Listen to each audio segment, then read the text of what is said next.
Good morning, Korean Community Church. This Sunday school video is for it's for 6/28. This will be the last video, the last recording for the book of Genesis.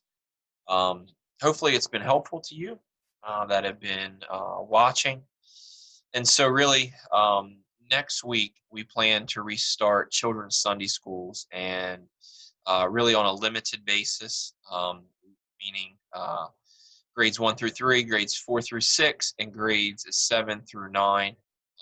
Pre-K to kindergarten, we won't begin just yet because of the distancing requirements, in grades 10 through 12, really because of space and distancing requirements as well.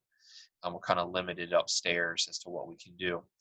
And so my goal for this video really is to back up so that those that are going to rejoin Sunday school really can get really are at a running start. And so we ended with the patriarch Abraham being called to sacrifice Isaac. That was last week. And so what I want to do is just take a little bit of time in this video really to kind of push the restart button on Genesis. Really maybe just to just give a basic understanding of it, a few highlights and a couple of the heroes in Genesis. And then so we can begin next week with the book, in Genesis chapter, I've got some of my notes in here.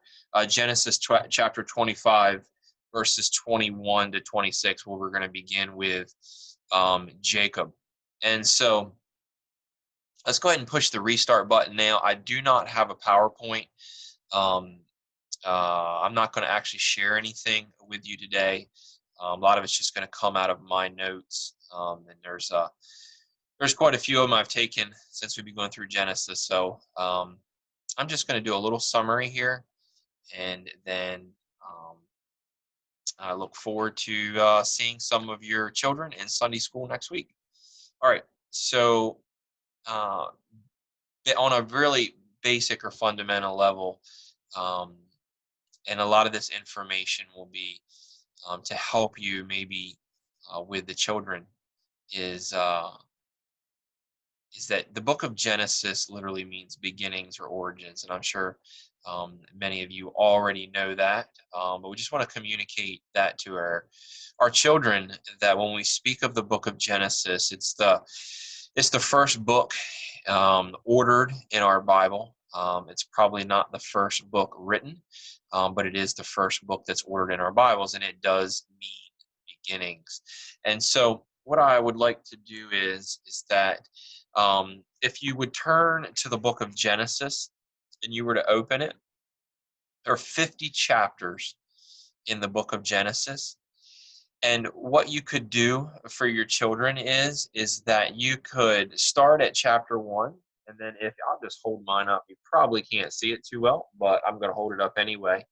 So if we started at chapter 1, right, this would be the beginnings of what we call primeval history, or the origins or the history of the world, and specifically as it relates to mankind. And so if we went from Genesis 1 to 11, we would have what we call primeval history. And then if you show your children from chapter 12 right on through verse 50, right?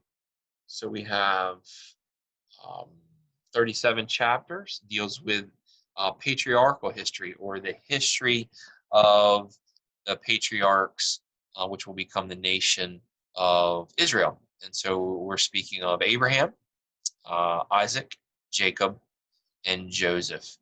And so that's helpful to understand and just kind of see. There are other divisions in Genesis, but those are the two specifically for children that might be helpful to show them. And now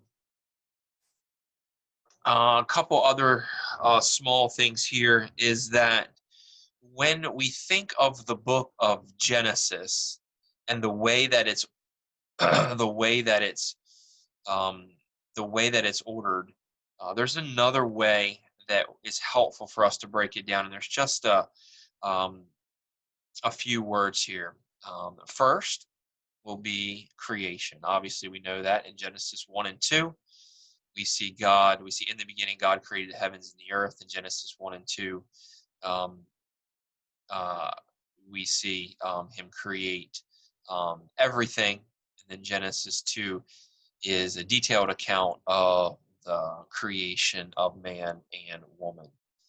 And then once we hit Genesis 3, it's what we call the fall, right? So we have the creation, and then we have the fall in Genesis 3. And if we think of the fall and then we move forward to Genesis chapter 6, where we get into the account of Noah, we can see that sin increases greatly in a short amount of time, to the point of in Genesis 6, where God says that he saw that every thought and intention of man's heart was wicked, right? And then in Genesis 6, we see that God's judgment is going to come to the world, and then we learn about Noah. And what we learn about Noah is that he's a preacher of righteousness, as the New Testament will tell us, and that God calls him to build an ark for the salvation of himself and his family. And then from Genesis 6 to 9, it's a cleansing, right? God judges the earth and he cleanses the earth. And just as we are kind of pushing the restart button on Genesis here, when you get to the flood, and then as Noah and his family comes out of the ark, you want to see it almost as God pushing the restart button as well, right? He is um, he is restarting his creation, and then we move from there to where Noah and his family come out of the ark. We have Shem, Ham, and we have Japheth, right? We have the three sons of Noah. And the godly line will produce Abraham, that your children should know, is that it will be the line of Seth. Okay? And so what the Bible tells us is that as the people came out of the ark, God had commanded them uh, again to be fruitful and multiply and scatter and fill the earth. And because they're sinners, they don't do what God says, and they stay united in their purpose, and they travel down to what we call Babylon, which where Babylon will grow to exist. It's in Mesopotamia, or the land of Shinar. And what do we see them do? They build a tower, and God judges them, and then he scatters them. And in Genesis 10, which is so incredibly important, if you're looking for a really interesting study, sometime as a family, is really study the Table of Nations in Genesis 10. And you can see how the nations and the peoples as we know it came to be and where they settled, right? And so coming out of Babel, the people are scattered across the face of the earth, and that leads us up to the patriarch Abraham and his call. And so we just talked about, we have creation, we have the fall, right? And then with the flood, we have a cleansing. And it's a restart, or it's a renewal of the creation, right? And then we get to Abraham, and we get to the covenant promise. Right? It's where God makes a covenant with Abraham in Genesis 12, and that promise is reiterated. These promises are spoken again of chapter 15, and They're spoken again of in chapter 17, and where God also makes a covenant of circumcision with Abraham. And basically, what your children should know about the Abrahamic covenant is that God has promised to bless all the families of the world through Abraham. And as we moved in our studies of Genesis, what we saw is we saw that as that the promise didn't come to fulfillment right away, meaning how this promise was going to come about, or exactly who it was going to come through. So Abraham was aging, and then God reveals to Abraham and Sarah, actually the pre-incarnate Christ does, if you remember, that um, that Abraham and Sarah would actually have a son, and that they were to name him Isaac, and then through Isaac, the promise of all the families of the earth being blessed would continue to come through Isaac, right? And we saw that we see that this is the covenant promise. And we see some of these things beginning to come to pass. And then the next thing that I want you to know is that we saw also covenant protection, right? So we have creation, we have fall, we have restart or renewal, right? Then we have the covenant promise made in Abraham, and then we're going to have covenant protection. And we saw covenant protection. I don't know if you remember in Genesis chapter, I think it's 17.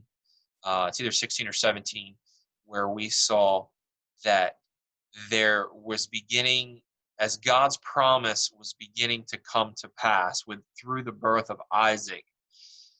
Abraham and Sarah had taken things into their own hands because they were aged, and it was physically impossible for them to give birth, but God said, no, all things are possible with me, and I'm going to give you the son that I promised. But before that, Abraham had a child with Hagar, and his name was Ishmael. So after the birth of Isaac, we see that there begins to be conflict between Ishmael and Isaac. And so God allows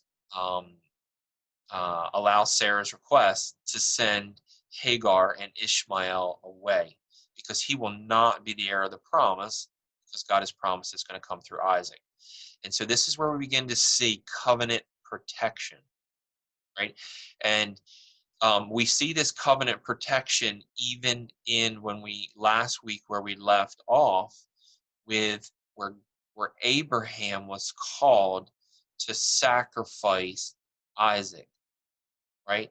And we saw Jehovah Jireh, the Lord who sees it, is also the God who provides. And Jehovah Jireh provides a substitute sacrifice in the place of Isaac, right? Isaac, as God had promised, would be the one through who Abraham's descendants, right, and eventually would be through whom Jesus would be born, right? Um, God protects the covenant that He made by providing in the ram, and so this idea of covenant protection is really what we're going to is really where we're going to begin to move through the book of Genesis as we get to Jacob, and then as we get to Joseph, and then as we're going to move from Joseph, we will move into Exodus. But what you're going to see is that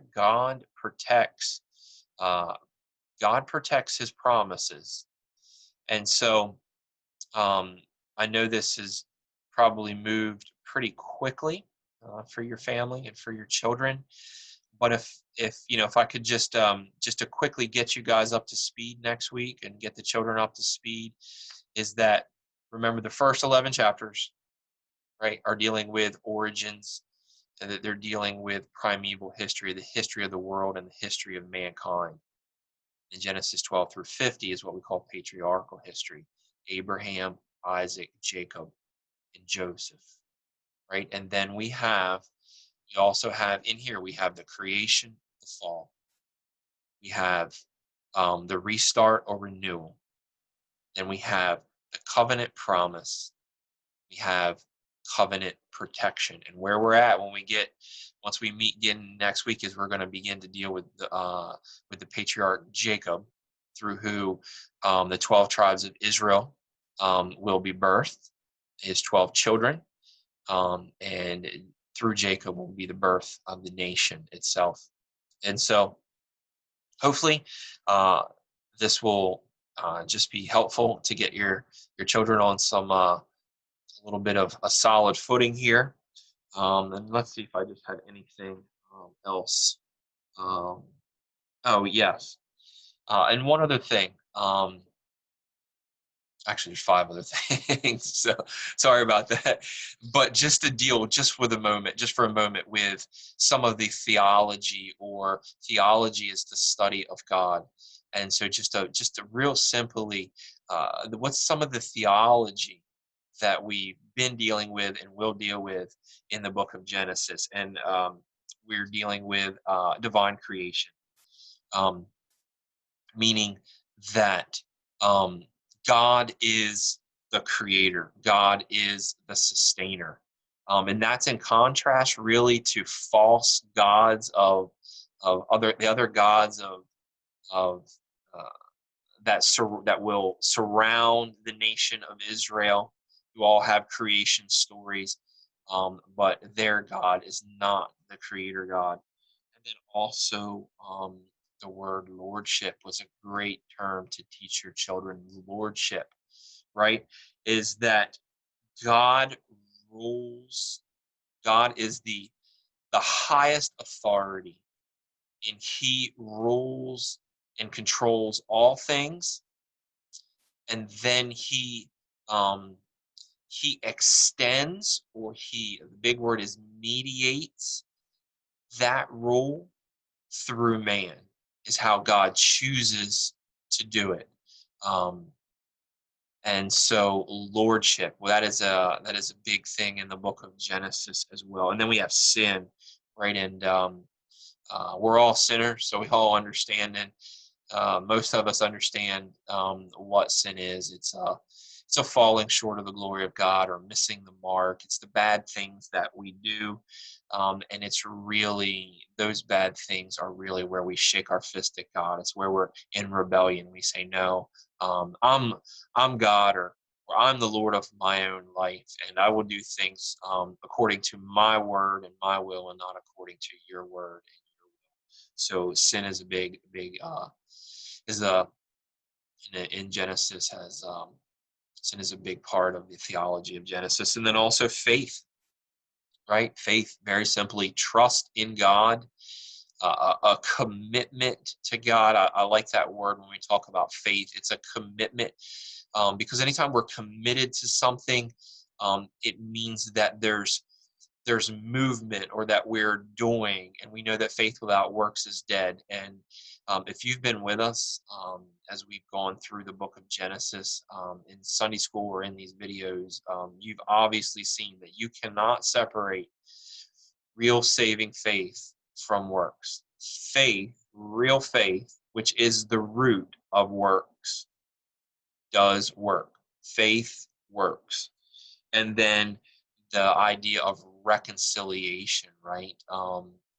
And so maybe with your children, sometimes at home, you as brothers and sisters, or brothers and brothers, your sin nature comes out, and you get into an argument, or you get into you have a disagreement, and your parents help to um, they help to bring you back together in peace, right? They help to restore your relationships. It's reconciliation. And that's a big thing in the book of Genesis, is that through these covenant partners through Abraham and through Isaac and through Jacob and Joseph, God is beginning to reconcile the world to himself. And then lastly is the word covenant, right? Which is it's a is a big thing in the book of Genesis. And just a few things about a covenant. Um, a covenant's really unconditional, meaning um, that God is the author of the covenant and God is the fulfiller of the covenant, and it's not dependent upon man. There are parts and pieces of covenants where when man does what the covenant requires, then God does bless him, and then when the man doesn't do what the covenant requires, God curses him for his disobedience. Um, and that these covenant partners, um, they are potential bearers of blessing for all human life. So as their faith works, it does what God has said. They become blessing for not just themselves, but for those around them and what will be, as God promised in Genesis 12, right? Be a blessing for the whole earth or for all the families of the earth. Um, and then lastly, um, the through the covenant become the seed of Israel, and through these covenant partners will come the seed Jesus Christ. And these uh, these covenant these covenant partners, specifically the nation of Israel, it says that just because they are um, part of the nation does not make them the people of God. The people of God come through Abraham in the person of Jesus Christ. And we become the people of God by believing in the Lord Jesus Christ, right? As the salvation for our sins, he becomes our forgiveness, he becomes our peace with God, and we become the people of God, just as Abraham was just as Abraham is the father of faith. We become that through faith in Jesus Christ. And so that's just uh, a quick introduction to the book of Genesis. Again, I know that's fast paced. I would encourage you if there's little bits and pieces, maybe more that you would like to spend some time on. You can go back to in the video and pause it, or rewind, or and think about those things again. And so it's been nice doing these videos. I've learned a lot myself, been edified by it. Hope you have as well. But really, really looking forward to getting back to teaching in person. And so, all right, well, grace to you all. And I thank you just for taking your time and your family's time to watch these videos. And I pray that you will continue to be blessed. In Jesus' name.